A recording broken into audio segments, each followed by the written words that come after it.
Halo, Assalamualaikum warahmatullahi wabarakatuh. Pada pertemuan ini kalian akan mempelajari mengenai pengertian sejarah, ruang, dan waktu dalam sejarah. Jika ditanya, apa itu sejarah? Maka dapat dijawab dengan mudah, yaitu masa lalu. Benar, sejarah memang terkait dengan masa lalu.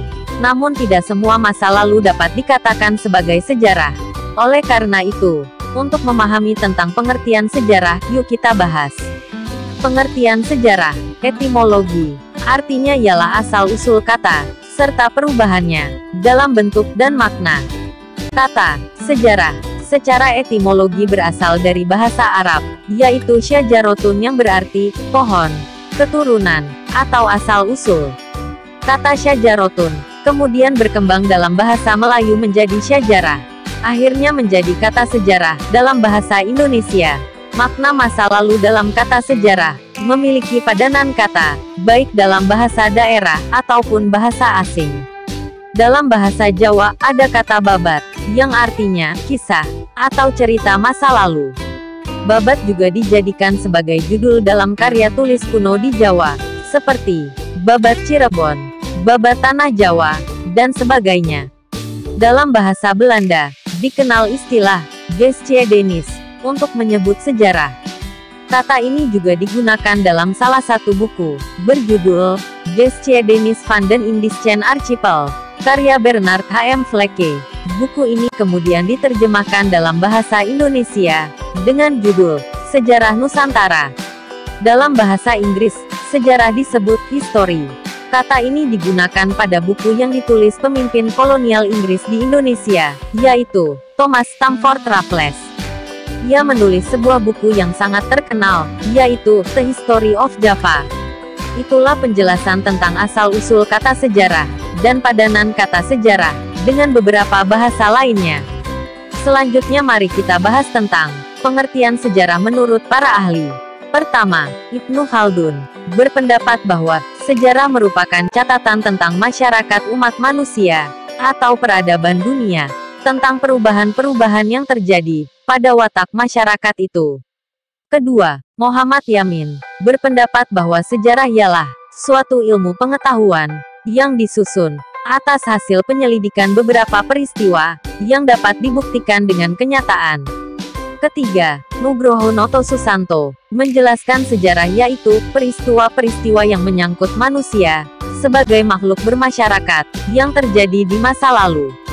Keempat, Muhammad Ali membagi pengertian sejarah menjadi tiga, yaitu 1.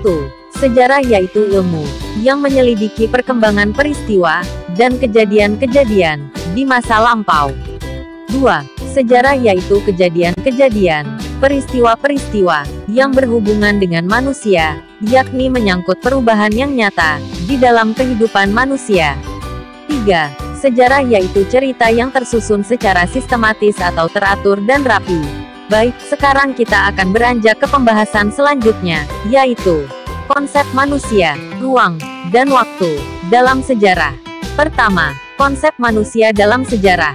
Manusia dalam sejarah mencakup dua aspek, yaitu aspek ke-1, manusia sebagai pelaku sejarah. Artinya, manusia adalah subjek yang menjadi pelaku sejarah. Manusia menjadi agen yang menyebabkan peristiwa sejarah terjadi. Contoh, peristiwa proklamasi Indonesia tanggal 17 Agustus tahun 1945.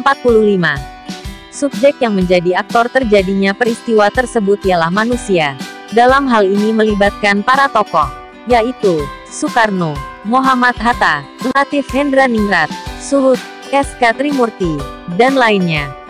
Dalam sejarah yang terkait dengan kerajaan Mataram Islam, subjek yang terlibat dalam kerajaan tersebut, yaitu Sultan Agung, Sunan Amangkurat ke-1, Sunan Amangkurat ke-2, dan lainnya. Aspek kedua, manusia sebagai penulis atau pencatat sejarah. Sejarah bukan sekedar peristiwa yang dialami manusia di masa lalu. Sejarah juga terkait dengan catatan yang dibuat oleh manusia tentang suatu peristiwa di masa lalu. Contoh, 1. Fahien yang mencatat tentang perjalanannya singgah di Tarumanegara. 2. Ibnu Batutah yang singgah dan mencatat kisah perjalanannya ke Samudera Pasai. 3. Sartono Kartodirjo sejarawan Indonesia yang menulis sejarah tentang pemberontakan petani di Banten pada 1888, dan lainnya. Kedua, konsep ruang dalam sejarah. Ruang adalah tempat terjadinya berbagai peristiwa sejarah. Setiap peristiwa sejarah pasti terkait dengan ruang atau tempat tertentu. Tidak ada satu peristiwa pun yang terjadi tanpa berada di suatu ruang atau tempat. Contoh, 1. Soekarno dan Muhammad Hatta pada tanggal 16 Agustus tahun 1945 dini hari diculik oleh sekelompok pemuda, dan diamankan di Rengas Dengklok. Konsep ruang dalam peristiwa tersebut, yaitu daerah Rengas Dengklok, Karawang. 2. Amerika Serikat menjatuhkan bom atom di Hiroshima dan Nagasaki. Konsep ruang dalam peristiwa tersebut yaitu Hiroshima dan Nagasaki. Ketiga, konsep waktu dalam sejarah. Setiap manusia dan makhluk hidup lainnya hidup dalam waktu, dan tidak dapat dilepaskan dari waktu. Konsep waktu berkaitan erat dengan kehidupan masa lalu, masa kini, dan masa depan. Waktu dapat berarti denotatif dan konotatif.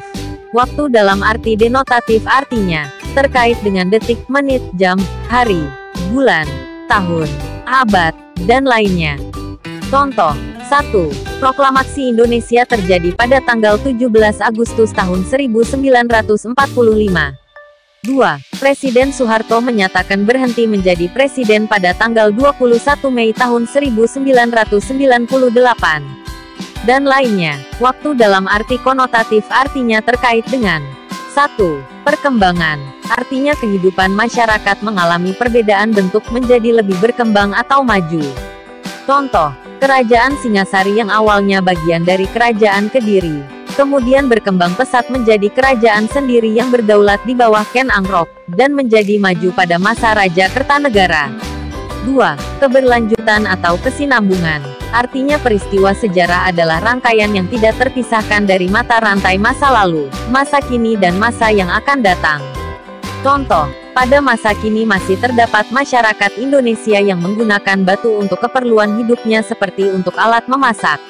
Penggunaan batu ini adalah warisan budaya dari masa pra-aksara atau purba. 3. Pengulangan. Artinya peristiwa di masa memiliki gejala yang mirip dengan masa setelahnya. Contoh, Perancis di bawah pimpinan Napoleon Bonaparte mengalami kekalahan ketika menyerang Rusia saat musim dingin pada tahun 1812. Gejala yang sama terjadi pula saat Nazi Jerman menyerang Rusia di musim dingin pada 1945, dan akhirnya mengalami kekalahan yang sama. 4. Perubahan. Artinya ketika suatu masyarakat mengalami pergeseran mengikuti perkembangan. Contoh, masuknya budaya Hindu-Buddha mengubah kehidupan suku-suku pra-aksara di Indonesia dan kemudian menerapkan sistem kerajaan. Kesimpulan, dari uraian yang telah disampaikan, dapat disimpulkan bahwa sejarah adalah peristiwa masa lampau yang dialami oleh manusia. Dalam sejarah, konsep manusia, ruang, dan waktu tidak dapat dipisahkan. Demikian uraian materi kali ini disampaikan. Wassalamualaikum warahmatullahi wabarakatuh.